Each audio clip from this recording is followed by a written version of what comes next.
Contrasting the two birthings, sin is a horrible stench in God's nostrils.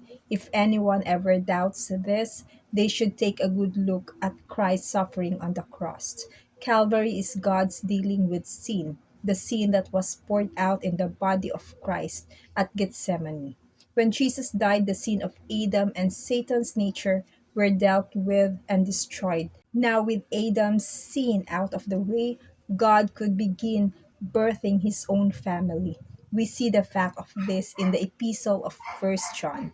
In First John chapter 2 verse 29, John says that those that are birthed by God, righteousness therefore is not something believers earn on their own.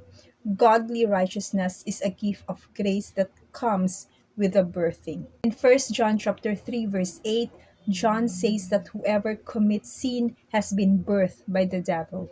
Then in the next verse, he says that whosoever is birthed by God cannot sin because the new birthing by God has placed a non sinning seed in him.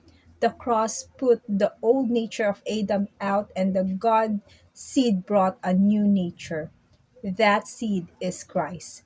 No believer can possibly ever commit Adam's sin again, nor will a believer ever again have a sin nature. The believer may commit sins of the flesh, and this must be confessed because Calvary is the remedy for all sin. But there is never again a need to confess to having Adam's sin or having a sin nature. In First John chapter 4 verse 7, John says that love is of God, and everyone that is birthed by God loves. Love is the nature of God. This is the prime effect of that nature in those that are born again. The insignia of a Christian is love.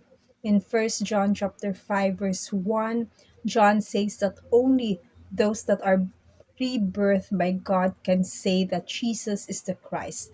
Most Christians do not know who they are by their God birthing and consequently do not know who Christ is in them.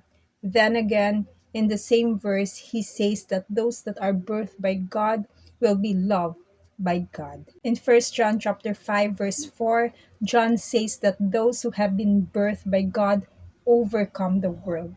What a surprise verse is to many new creation or born again believers who struggle daily to overcome the world. If they just knew the Father who had birthed them, their life would be different. In First John chapter 5 verse 18, John says again that those birthed by God do not sin. Of course, John refers to Adam's sin and the old sin nature. There are many who teach that believers still have a sin nature. I think they teach such a thing because they do not understand the birthing. Yet most constantly talk about being born again.